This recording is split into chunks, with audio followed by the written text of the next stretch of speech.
Hello, and welcome to this installment of the Future Grind podcast. I am your host, Ryan O'Shea, and today I'll be speaking with entrepreneur and author David Wood. David was one of the early pioneers of the smartphone industry, and in 1998, he co-founded Symbian and worked to launch their mobile operating system, which was used by Samsung, Motorola, Nokia, and more. Today, David serves as chair of the London Futurists, which hosts a series of educational events dedicated to exploring the potential upsides and the potential downsides of accelerating technologies. He also serves on the board of directors of Humanity Plus, a nonprofit dedicated to elevating the human condition. David has been included in T3 Magazine's list of the 100 most influential people in technology and has authored or edited 8 books, including his latest, the newly released Sustainable Superabundance, a Universal Transhumanist Invitation. We discussed David's background as a pioneer in the smartphone industry, the future of politics and how tribalism and vitriol can be overcome, and the path towards superabundance. As always, show notes and links are available at futuregrind.org. We're on iTunes, Stitcher, and wherever podcasts are found. A video version of this episode is posted on Facebook and YouTube. Make sure to subscribe on all of these platforms, leave a review, and you can also like, comment, and share to spread the word.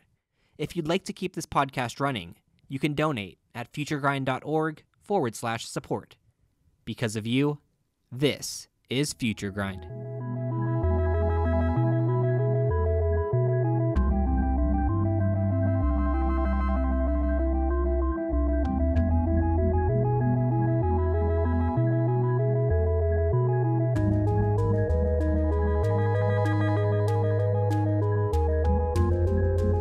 And now we are here with David. David, thanks for joining us. It's my pleasure, Ryan.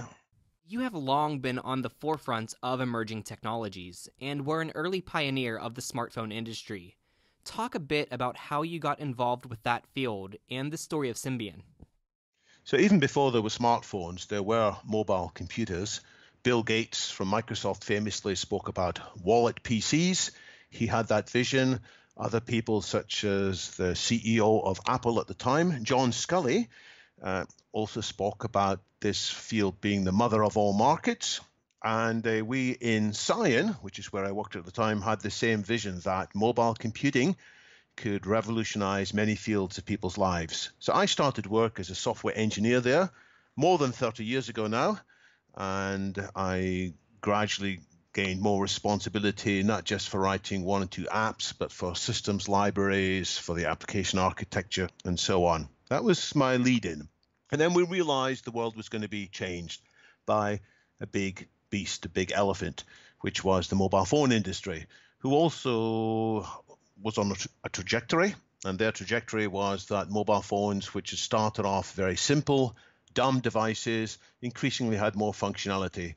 And we realized that, guess what, fewer people would use mobile computing unless there also was phone functionality built in.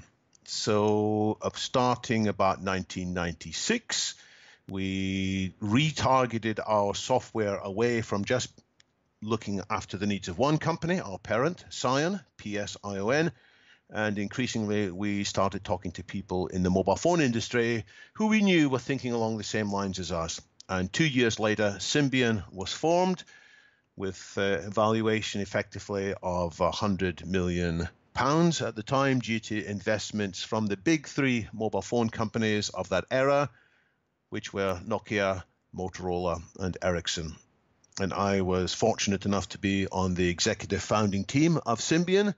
My responsibility for a number of years was technical consulting, which meant it was my job to ensure that our customers, the companies using our operating system, could build their own applications and middleware and other services on top of the operating system.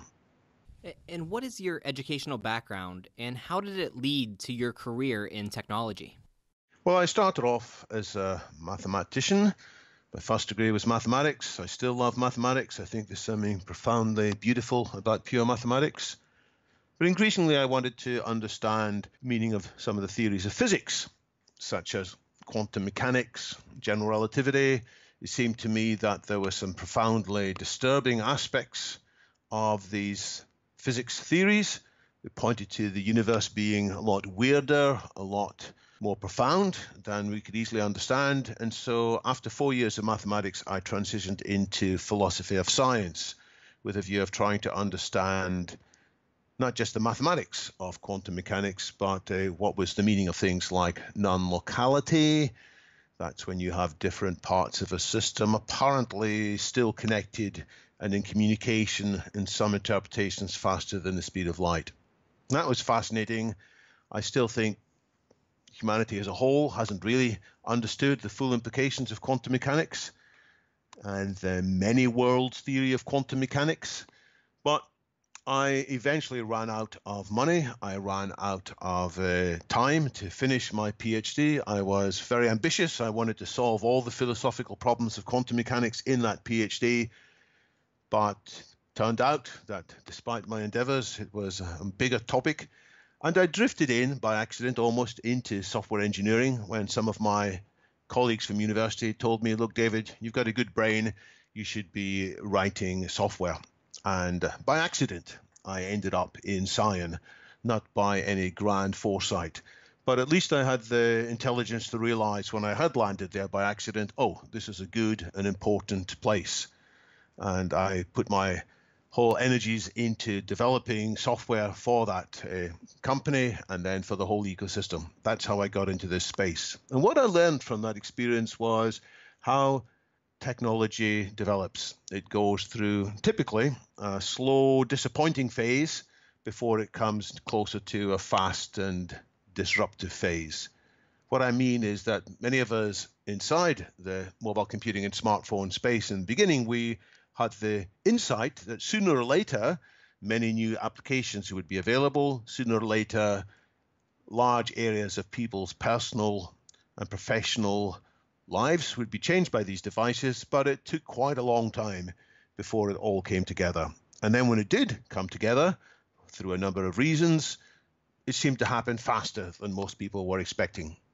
And I think that same pattern is playing out now with many of the other technologies of what people call the fourth industrial revolution. So artificial intelligence is on that same trajectory. Personalized medicine, genetic editing, and synthetic biology is on the same trajectory. In due course, neurotechnology, by which we can enhance people's brains, enhance people's mental experiences with technology, that's on the same trajectory. And likewise for the rejuvenation technologies, which can make people, in my view, a lot healthier and fitter in both body and mind. And as people might be able to tell from that answer there, you've kind of transitioned from the smartphone industry into now a career as a futurist and writer, and one who thinks about the implications of emerging technologies. And you are the chair of the London Futurists. What is that organization, and what is its purpose? So London Futurists grew out of an earlier discussion group in London of transhumanists, people who identified as transhumanists, and they would meet roughly once a month, informally, most of the time in pubs, to discuss the ideas of people like Eric Drexler, nanotechnology, Aubrey de Grey, life extension technology, and Nick Bostrom's views on artificial intelligence, amongst others. And when I got involved about the middle of the last decade, I was eventually asked to help organize, and we transitioned from that setup into something which is now run off meetup.com. Meetup.com didn't exist when we started, but we eventually realized it was actually a very good mechanism to reach out to a much wider audience. And the purpose of the meetings wasn't just to talk about transhumanism, but it was more generally to look at what are the future possibilities that need to be taken seriously now? What are the radical scenarios that should be weighed up? And what are the topics that go beyond being just Hollywood science fiction, but actually could become a reality in some possible futures within a few decades? And London Futurists started off reasonably small, as I said, with meetings sometimes in just single figures of attendees, or 10s or 20s, But over a number of years, as the momentum built, as people got good experiences at the discussion meetings, it's grown. And today there's something like more than 7,000 people on our mailing list. And depending on the topic, we can have quite often 100 people or more at some of our meetings. And you've recently posted about a change in direction for the London Futurists, through which you hope to dedicate more focus towards three main areas. First is artificial general intelligence, second is transhumanism, and third is the transformation of politics through emerging technologies. We can dive into these topics in more detail, but how did you identify these three areas of focus? So all of us have got to sometimes cut back in order to achieve more. You've got to give up in order to go up, as the popular saying puts it. London Futurists had so many areas in which we could have spent our time, and all of them were interesting, and there were lots of potential audiences for each of them, but each meeting takes effort to organize. And I thought, nowadays there are more other groups that are looking at least some of these other futurist topics. Go back 10, 12 years, fewer people were discussing the future as a whole. Nowadays, thankfully, there are many other meetups, different groups that do that. But I felt that these three topics were, first of all, of fundamental importance because they could change human society in truly radical ways. And second, they were not being given enough attention by the other discussion groups. So that's why I thought these deserve more attention. For example, there's a lot of discussion nowadays on artificial intelligence. It is absolutely everywhere, understandably, because of all the commercial significance of many of the new artificial intelligence mechanisms. But most of these discussions tend to shy away from the possibility that in due course AI could outperform humans in all aspects of reasoning with so-called artificial general intelligence. Most people sort of get a bit embarrassed when that topic comes along and they say, well, that's not going to happen anytime soon. And there are more important short-term topics to discuss, such as are our existing algorithms biased, and so forth. And I agree these short-term issues are important, but I don't agree that artificial general intelligence is somehow far away. It may be far away, but I also see scenarios in which it might be here, certainly within 20 years, possibly within less than 10 years. And that's what I wanted to emphasize. In amongst all the other discussions, we needed to raise the awareness of the general public that AGI could appear very soon. As I said, within 10 years. The second area of focus there was transhumanism, which you describe as the potential for human nature to be significantly improved by the application of technology. How did you first become aware of the concept of transhumanism, and what inspired you to dedicate more of your time to researching and writing about these topics? So my interest in transhumanism, without understanding that word, goes back, like many in the transhumanist community, to the science fiction books I read as a youngster, when I think I devoured all the science fiction books in the junior section of our library before I was permitted to start reading the adult ones as well.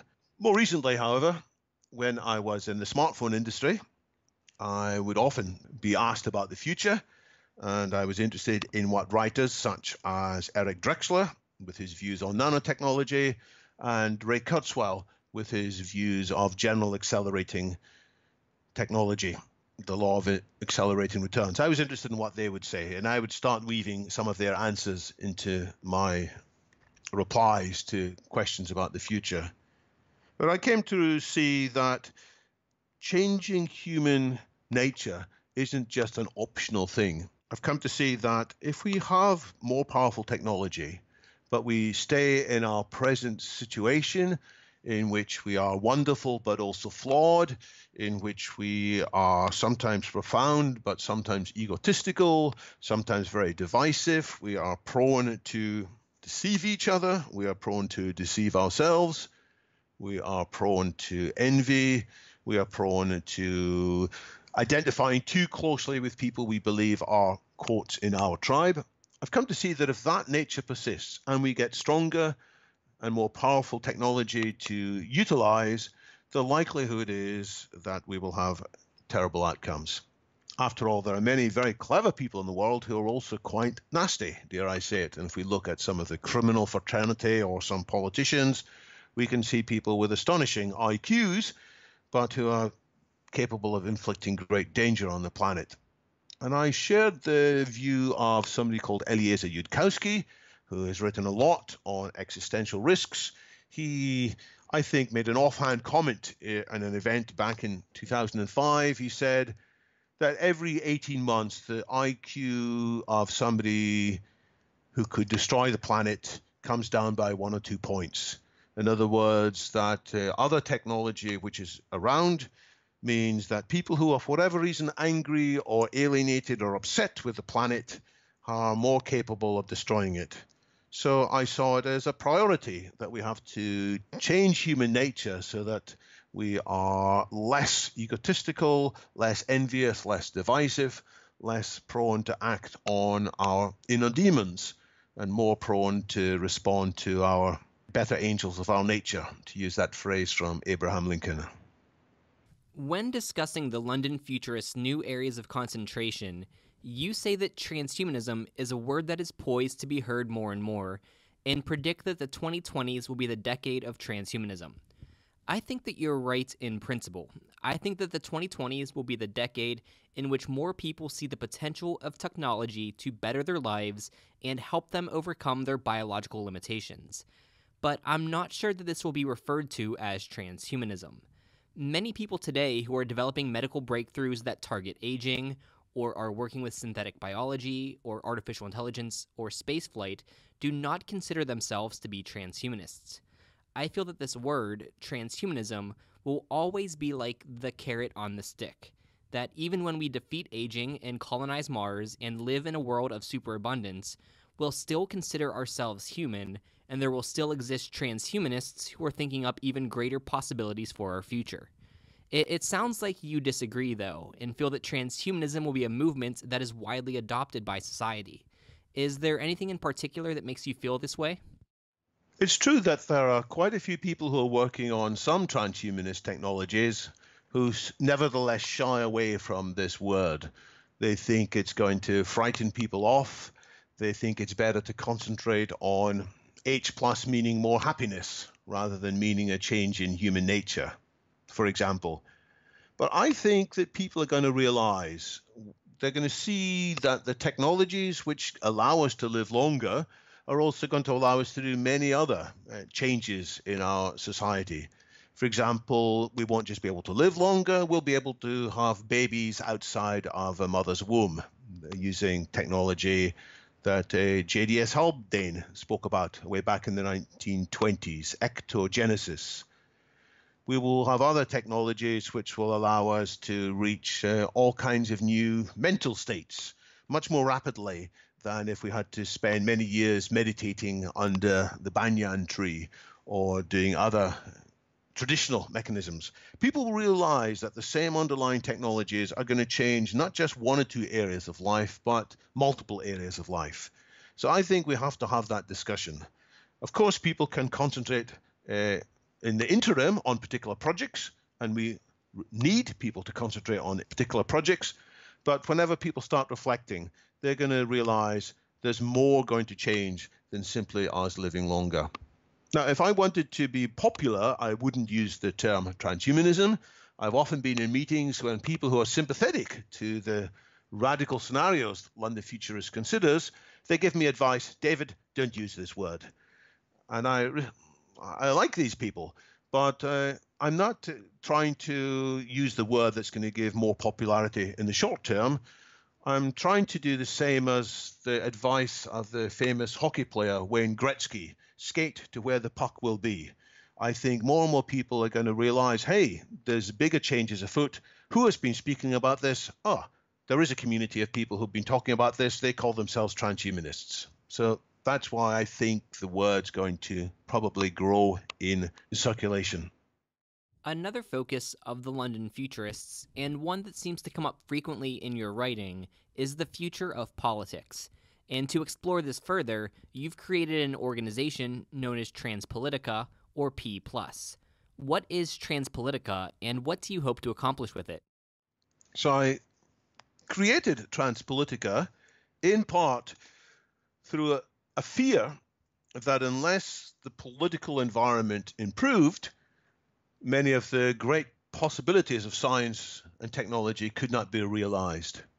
In other words, I can't just cross my fingers and hope that politicians are going to sort out their issues and problems by themselves, and that the work of rejuvenation biotechnologists, neurotech people, nanotechnologists, and others is going to be able to proceed unhindered.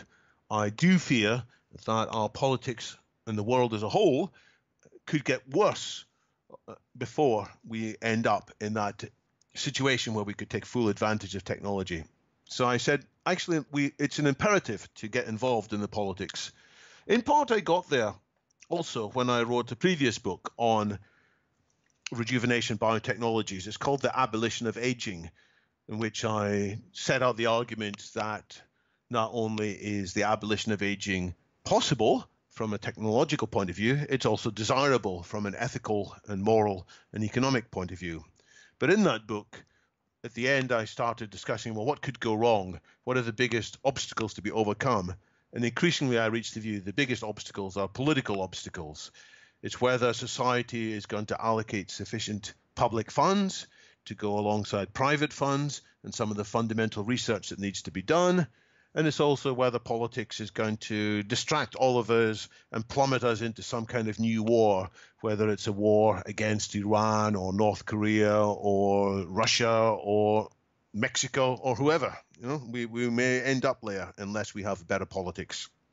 So the idea of having better politics was in the air in late 2014 and start of 2015. And it was in the air for one more reason, which was the work of Zoltan Istvan, who I had already been talking with through the book that he had previously written called The Transhumanist Wager. He'd sent me a copy before it had been published, and I'd read it and thought there were lots of remarkable ideas in that. Then we heard he was creating a political campaign of his own called the Transhumanist Party in the US, and several of us in the UK thought maybe we should do the same too. Maybe we should seek to transform the political situation in the UK. But it was unclear whether we should create a new party or whether it would be better to exist outside of the party framework and to have what people call a think tank. And not being sure what to do, we did both. So some of us created a transhumanist party, which we can talk more about later, how that's being rebooted and how it's gaining a new life in the first few months of 2019, this year. But at the same time as we created the Transhumanist Party, several of us got together behind a think tank called Transpolitica. And over the course of a few months, we produced one collection of essays, which was released, called Anticipating Tomorrow's Politics. And then after another 3 or 4 months, we produced another set of essays in a book that was called Envisioning Politics 2.0. I think that's what it was called. So we did the two things in parallel, and I'm glad we did both of them, because in different ways they've managed to help start to change the political landscape. Well, you mentioned some changes there of the UK Transhumanist Party. So what is happening in the UK party? Oh, first, I have to say I'm a big fan of what's happening with the US party. I think Zoltan Istvan established some great initial momentum. He generated a lot of publicity. He made people think about this whole topic. And then, as often happens as organizations or corporations evolve, it's appropriate to change the leadership. The people who start off a project aren't always the right people to take the project to the next level. And I was very pleased that Gennady was able to step in. And he has done some very important work in building a stronger, wider basis for the party in the US. You asked about what happened in the UK. We'll go back to 2015, our first year of existence. That was also a year in which there was a general election in the United Kingdom. And there were a couple of transhumanists who stood for election in that general election. One of them stood as an independent, but with a transhumanist manifesto.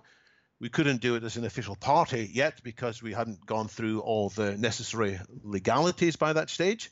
But Alexander Caron stood in one of the Liverpool constituencies, Liverpool Walton, and there was another friend of the transhumanists, Darren Reynolds, who had a long connection with another political party in the UK called the Liberal Democrats. So he stood as a candidate there as a Liberal Democrat, though with a few transhumanist points on his manifesto. And both of them did poorly in the election, not because they were particularly bad candidates, but because it's very hard to come from a position of a minority or a brand new party, or if you're even if you're in the third party, the Liberal Democrats, it's often very hard to break through when the first two parties in that constituency are the Conservatives and Labour. So we saw then what we had suspected. It's going to be hard work to break through with political representation. And from that time on, the Transhumanist Party went on a slower path. We kept issuing newsletters from time to time, but we weren't quite sure what was the right way to bring it forwards. And then towards the end of 2018, enough people said we should try again. We should take some of the ideas that have been developed in writing by myself and by others, and we should create particular campaigns around that. And the Transhumanist Party is a good vehicle to take these ideas more widely. So we're not yet at the point when we want to put people back into elections. That's probably a step beyond, one or two steps beyond where we are today. But we think it is appropriate to get the name of the Transhumanist Party back on the discussions of other people. And so that's what we want to accomplish in the next few months. Some possible futures of politics were explored in depth in another one of your previous books, Transcending Politics, a Technoprogessive Roadmap for a Comprehensively Better Future. I find it interesting that you refer to this as a technoprogressive roadmap. Transhumanists and futurists come from a number of political backgrounds and affiliations. We have techno-libertarians, anarchists, communists, and others. But you've chosen technoprogressive. What does technoprogressive mean to you, and why did you choose to include it in the title of this book? So this was also something that was discussed quite a lot in the UK political party, the Transhumanist Party. We thought it was worthwhile making that identification with the idea that technology can improve not just the individual human condition, which has been the core meme of transhumanism. It is possible and it's desirable for science and technology to improve the human condition, but it's also possible for science and technology to improve the society, the way that we work together in partnership. And the functioning of the free market, the functioning of the welfare state, the functioning of democracy itself, all these social aspects could, in our view, be improved by politics.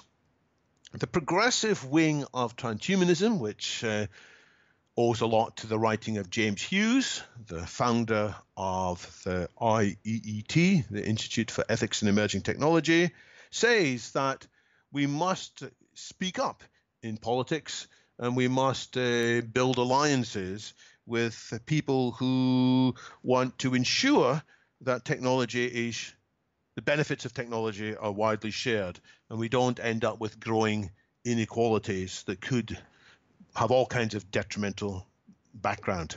So that was why we chose the word progressive. I've since learned that there are many parts of America where that word progressive has all kinds of bad connotations, and many people steer further away from that than they even steer away from transhumanism. So for my more recent book, Sustainable Superabundance, I put the word transhumanist on the subtitle, a Universal Transhumanist Invitation, rather than the word technoprogressive. But in both books, by the way, the longer book, Transcending Politics, and the shorter, probably punchier and more accessible book, Sustainable Superabundance, I have made the same argument in both, which is we need the insights and the energies of both the traditional right wing of politics and the traditional left wing in politics. The traditional right wing of politics is absolutely correct that in good circumstances, the free market is an amazing vehicle for technological and human progress. On the other hand, the traditional left wing are correct in saying that humanity is often at its best in solidarity.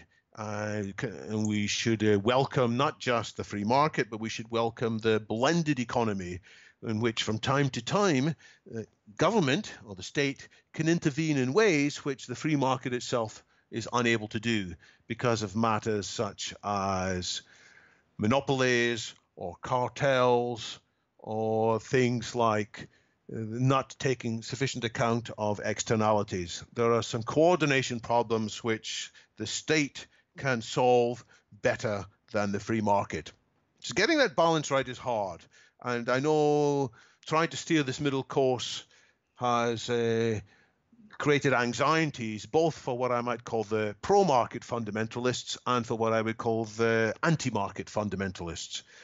And I insist that actually that middle way is coherent and is the right answer. We must emphasize the benefits of the mixed economy in which the free market does a great deal of incredible things, but is from time to time reconfigured and steered by the democratic voice. So that's what technoprogressive means. But I want to have the insights and the energies of the techno-libertarians very much on board too. You mentioned a lot of things there that I'm definitely going to want to dive into in more detail. But first, you mentioned Dr. James Hughes there, and I just want to let the audience know that he is one of the leading voices currently in techno-progressive politics, and if anyone wants to find out more of him, I did interview him in episode 30 of this podcast, so people can go back there to find out more about the work of Dr. James Hughes. But going along with this, you mentioned your new book, Sustainable Superabundance, a Universal Transhumanist Invitation. And this book was just recently released and is now available on Amazon. I would definitely recommend that everyone check it out, and I'll include a link to it in the show notes at futuregrind.org. But what led you to write this book, and what can readers expect from it? So I wrote this book out of the realization that my previous book, Transcending Politics, was simply too big and too careful, dare I say it. People who read bits of it said it's full of fascinating analysis, but it was just too much to take in. And I felt I needed to produce a sharper, shorter, more immediate set of ideas. And so Sustainable Superabundance, if you like, is the 20% of Transcending Politics, which maybe has 80% of the impact. It's not just the same. There are many new insights that I've put in there, and I've organized the basic writing around the idea that technology can make for sustainable superabundance in 7 different spheres of human life. That's energy, food and nutrition, material goods, health, which includes longevity, intelligence. Then there's creativity and exploration, and lastly, there's collaboration and democracy. In each of these 7 areas, technology is poised, if we can steer it wisely, to have a profound positive effect. But it's not going to happen automatically, and in each case, we're going to need humans to take right, good decisions which we can't rely on happening automatically. So the book is really a call to action. It's a call to action to people who think this would be a good future, that they should actually do more than cheer from the sidelines. They should get involved in changing the public conversation about the desirable future that is within our grasp. You point to a number of emerging technologies, such as quantum computing, nanotechnology, robotics, artificial intelligence, and more, that you feel humans could use to help usher in a world of superabundance. In your mind, what would a society of superabundance look like, and how could that impact humanity? Well, it would be a world in which we were no longer frequently overpowered by some of the oppressive aspects of human nature and human society. So individually, we often get overpowered by decays in our body. We grow weak and sick and we die. We're often overpowered by difficulties in thinking things through. We end up clutching for heuristic ideas or simpler slogans. And as a result of that, we often end up making some very bad decisions as well. We followed rules which might have made sense in bygone days when we lived in much simpler lives and we lived in smaller communities. But today we are oppressed by these aspects of human nature and human society. And with sustainable superabundance, we will go beyond them. And we will no longer need to be living in mortal fear of our bodily and mental decline. We'll no longer be so worried about the risks of environmental devastation or running out of food or of superpowers going off to war against each other. There will be plenty for everybody. There's plenty of energy reaching the earth from the sun for all of our needs in the foreseeable medium-term future. There is plenty of technology which can grow incredibly healthy and delicious food to feed not just the 7.5 billion people we have today, but arguably at least 10 times that number if we take full advantage of synthetic biology, genetic modification, artificial photosynthesis, and so on. And what's the point of all that? The point of it is so that we can be truly creative. We can truly discover, we can get involved in whatever projects are most meaningful and of greatest interest to us. And that will, in some sense, go beyond what we're even able to conceive just now. But at least we can start to conceive what it would be involved. It's exploring virtual worlds as well as the physical universe. It's exploring art forms. It's exploring drama. It's exploring games. It's exploring music. It's exploring mathematics. It's exploring relationships with each other. It's exploring whole new ecosystems. And in due course, it's exploring whole new universes that we may create. So that's what's poised ahead. It's a much, much more wonderful future. And we will be as far ahead from today's humans as, for example, we humans are compared to much simpler life forms. Almost all of the self-identified transhumanists that I know are focused on creating a better future for everyone. They want to increase the health, well-being, and freedoms of not only humans, but often of all conscious creatures. Sustainable superabundance is a great example of these goals, but there still exists this media and societal trope that transhumanists are greedy, selfish individuals that want to extend their lives and accumulate wealth and power at the expense of others. How can we overcome these misconceptions? Well, we need more people to get involved in that discussion. First of all, by pointing out lots of other examples. Some of these stories that transhumanists are selfish or thoughtless, they can sometimes find a bit of apparent evidence in their favor when you look at the behavior of one or two people or what one or two people may have carelessly said once upon a time.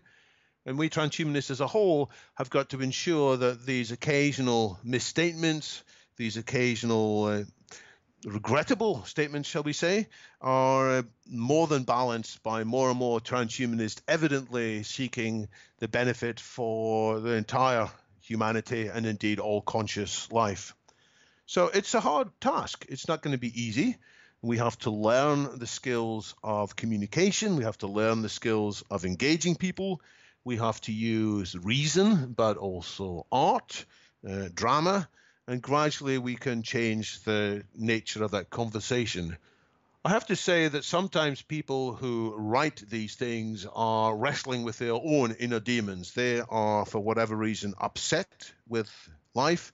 They're upset with some of the worst aspects that they may have experienced from companies that have, in some cases, acted with no moral sensibilities.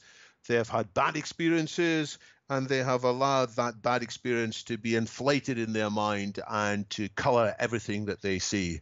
So we have to address them not just at the level of cold reason, we have to address them with a broader set of communications tools. And that's why the work that people like yourself, Ryan, is doing with your excellent podcast has a key role to play here in gradually changing the nature of this public conversation about transhumanism.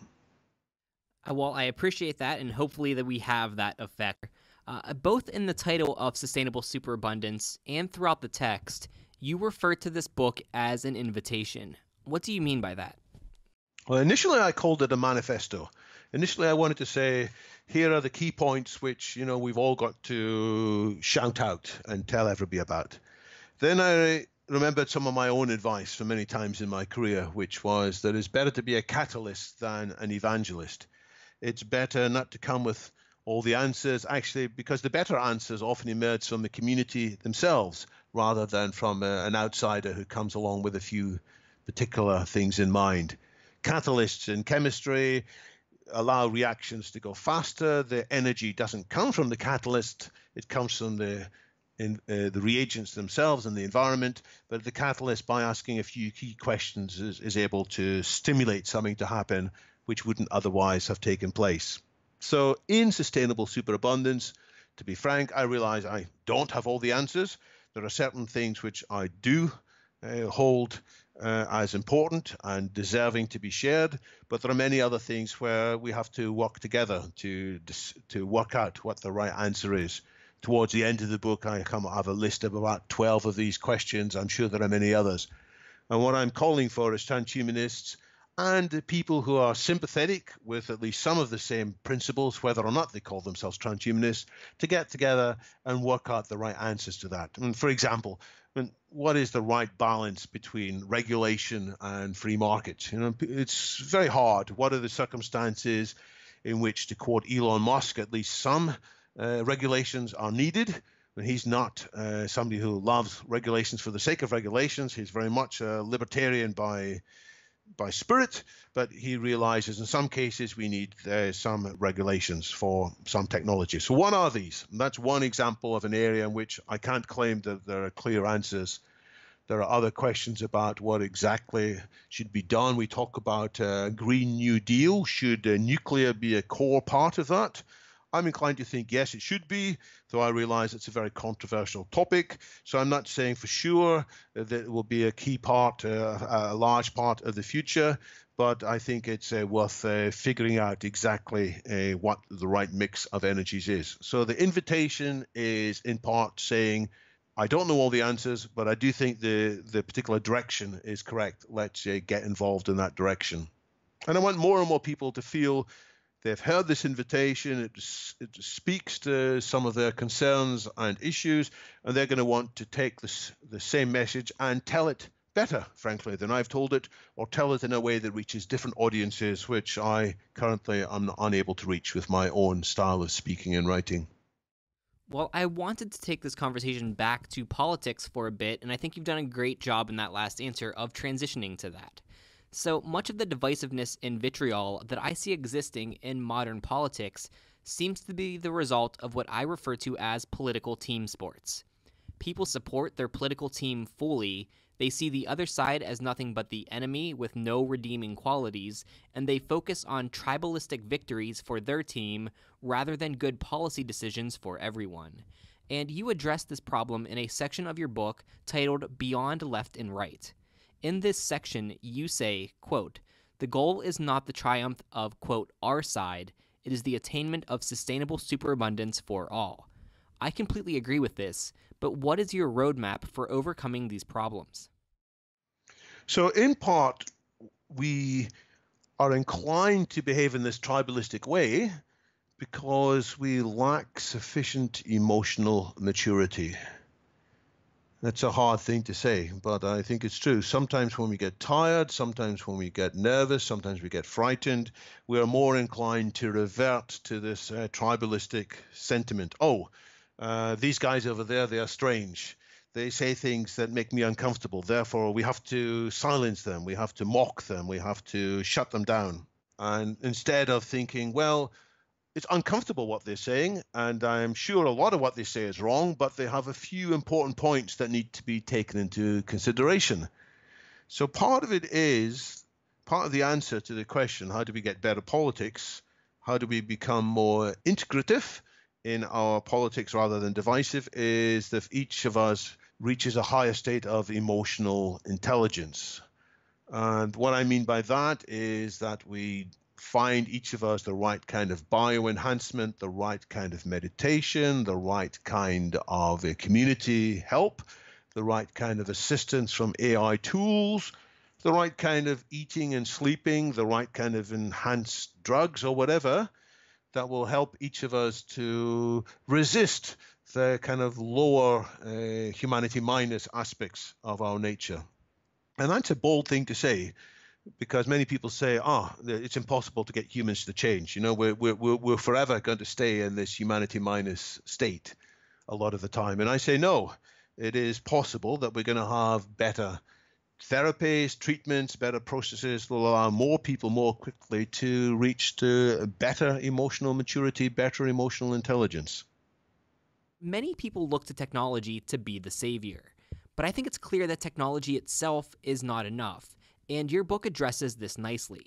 You again mention here the need for a positive evolution of politics, and one interesting concept that you bring up in your book, and one that I've been following for a while, is the idea of superdemocracy.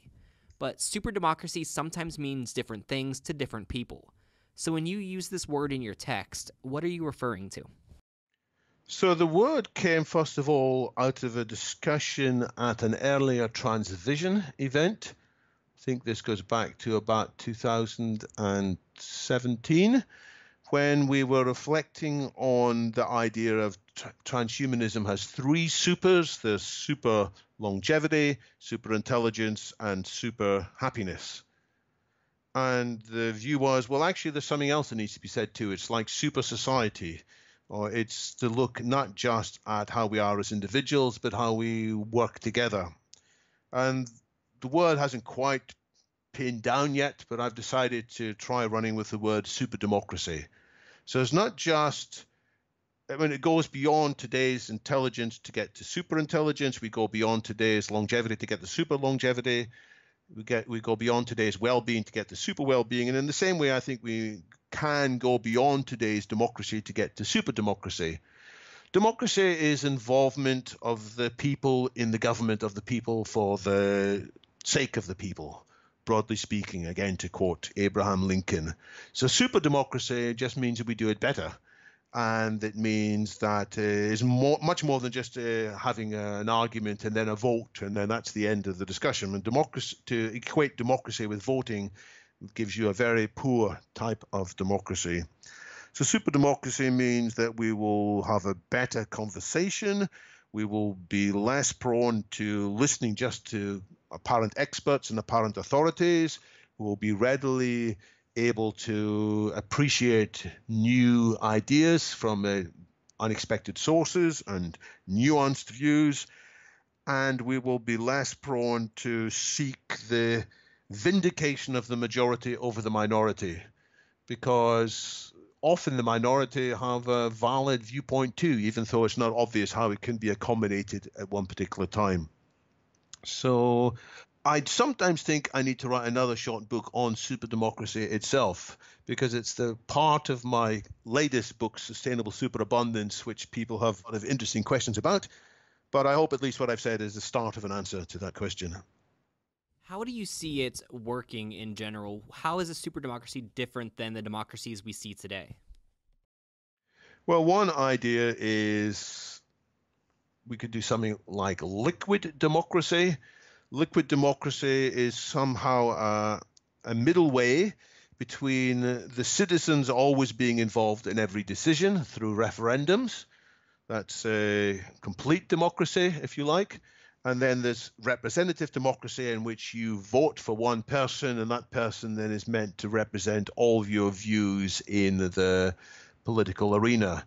Something like liquid democracy allows you to nominate multiple representatives who have your votes in particular areas. So I may think a particular person is very good on maybe foreign affairs. Somebody else I pick as being my expert on energy matters. Somebody else I might pick to be my expert on healthcare matters, and so forth. This is just being tried out in some movements. The pirate parties, which is minority movements in some European countries, had some representation. They had some interesting results with liquid democracy. I don't think it's worked completely right to start off with, but then again, I wouldn't expect something like this to fall fully formed into place on just one or two iterations. So that's one idea. And then we can go beyond that to say there will be online tools that help to check and verify the discussions that are taking place. It's a bit like when you and I write a document, our software sometimes will tell us we've misspelt a word, or sometimes it will say that our grammar is misleading, or if we want to write to a particular person, maybe we should change the style. Well, perhaps in the not too distant future, we will have real-time fact checkers. Some of this already exists. It will automatically highlight whenever we have got something factually wrong as evaluated, trusted, independent fact checkers. So that will also be a way in which the democratic decisions and the discussion will be augmented by another intelligence, which is the community intelligence and the artificial intelligence. Some of the criticism I've seen of your book comes from people who see it as anti-capitalist or anti-free enterprise. Some see your ideas as giving more power to governments and to the state, and some even see parallels with socialism and collective ownership. How do you respond to these criticisms? So I think there's very interesting points of view that have been raised. What I would want to say is that just because I think that taxation is possible, it doesn't make me a socialist. The view that all taxation is theft and should be fought against, I don't take that view. I think some element of redistribution is very healthy in society. But we shouldn't then jump to the view, well, because I have some sympathy with some socialist ideas, therefore I agree with everything that any socialist has ever written. I am fearful of having too large government interference. I don't want governments to have too much influence in all areas of life. I'm not in favor of that kind of centralized state planning, even if artificial intelligence is able to make better centralized planning than was previously possible. I think it's very important that different groups have freedoms and liberties to experiment in diverse ways. But I do think that from time to time there should be limits on what these various experiments can do. Finding that balance is by no means easy, and it's something that we have to discuss. But we can't say in advance that all groups should be free to do whatever they would like, because what one group does influences the environment as a whole. There are things called externalities. If you use various chemicals and they go into the environment, or if you take part in various treatments and you change parts of the environment, that needs to be weighed up in advance too. So I think the conversation is good, and I will push back and say we need to continue the discussion. We can't shut it down simply by saying, you sound like a socialist, therefore I don't need to listen to you. What are the biggest threats to a future of sustainable superabundance, and how can we overcome them? Well, one of the threats is that our society will be overtaken by changes in the climate. And this is a controversial topic. I know not everybody agrees with this, but I do think there are scenarios ahead in which the environment, the weather, changes into more extreme forms more often and more quickly than has been often expected. And I think when the weather gets worse, we all start behaving worse. There'll be more refugees, more climate refugees. There is some evidence, or there's an argument at least, that some of the problems in the Middle East with Syria were made worse by a large number of droughts and bad weather, which had at least some influence from climate change. So that's one thing that can cause things to go wrong. Associated with that, the risk of growing inequality. And inequality is another area where alarm bells go off in people's heads when it gets raised. Some people have the view that inequality is all right, so long as everybody's moving upwards. I have some sympathy with that, but I think there are parts of the society in which more and more people feel they're being left behind, and that's why people are complaining, and that's why people are turning, in many cases, to dangerous responses, whether it's violent demonstrations, whether it's supporting politicians who have very divisive messages. And the reason they're attracted into it is because of the perception of an unequal distribution of the fruits of technology. So that's another way in which society could get worse at the same time as we transhumanists are hoping it could get better. So we have to address both of these issues. We have to ensure that people see a good, credible way to quickly having a sustainable green energy, which in my view will probably include some nuclear technologies as well. And also we have to show that the risks of growing inequality and people being left behind won't arise if we really accelerate the technologies of abundance. There will be plenty for everybody. Sustainable Superabundance ends with a chapter titled Options to Engage, and this seems to be a call to action for your audience to participate by spreading the ideas contained in the book, suggesting changes to it, and expanding upon the ideas to new languages and new formats. How would you like to see people use this book and the ideas contained within it? So I think many of the ideas in the book are rich in the sense that they can have many offspring. They can give rise to many other sets of thinking. And I would like to see people get involved in exactly that kind of extension. In some cases, maybe a second edition of the book would fix some of the clumsier or less well-informed sections of the first edition. I'm open to that. But I'm also keen for people to take some of the ideas and present them in video format or in a narrative format. I'm keen for people to look at some of the hard questions I've identified, and we've touched on one or two of them along the way, and work out more fully what practical policies might be. And on this policy front, I think this is what is vital. We need to be able to say to politicians, here's a change in the law that we'd like. Stop doing this. Such and such a regulation is unhelpful. We shouldn't have this. But in some other field, then probably we should be applying particular kinds of state intervention, because it can make all the difference between getting quickly to sustainable abundance and missing the boat altogether. So policy recommendations, campaigns, new life to organizations, and building a broader discussion, and not just a discussion, a broader movement of people making a difference in life. That's what I'd like to see as a result. What's next for you? Any exciting projects that you'd like to get the word out about? Well, we are working in the Transhumanist Party UK on a number of issues. We have decided to make improved mental health one of the first campaign topics, in part because we don't want just to be seen simply as the group of people looking for longer lives, in part because it's clear that mental health is a very serious topic for so many people's lives, and in part because we want to inject discussions about psychedelics. We think that appropriate, careful use of various psychedelic treatments could be a route forwards for people more quickly overcoming some of their existing mental issues, their malaise, their emotional traumas, and can also allow more people to go beyond what is normal and reach to a heightened state of consciousness, a heightened state of awareness and empathy. So that's the first of the campaigns that we in the Transhumanist Party in the UK plan to get involved. And I'm very happy for people around the world who share that same aspiration to cooperate with us in the Transhumanist Party on that initiative.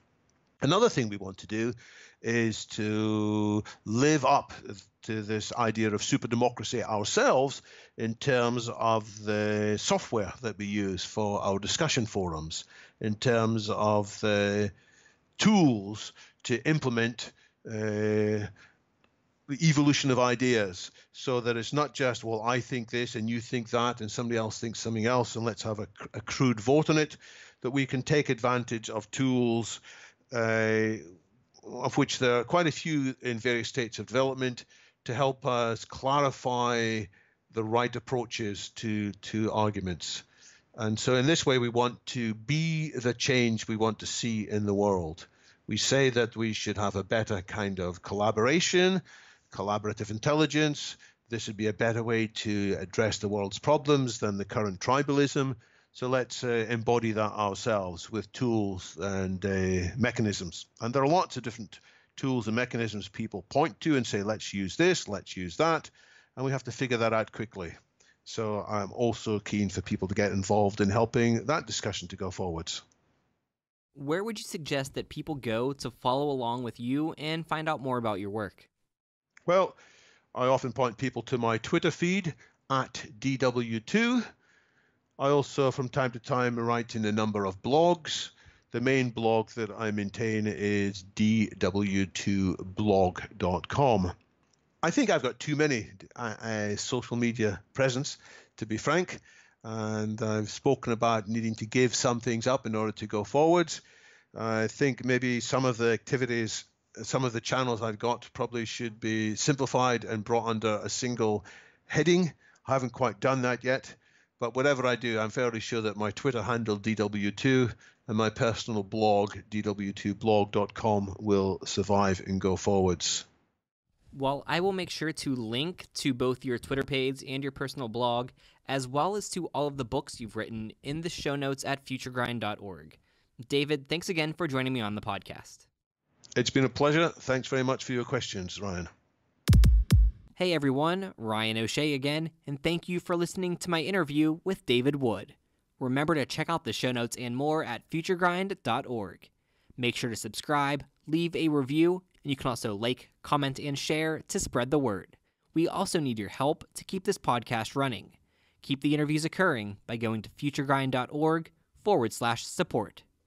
Till next time, this is Future Grind.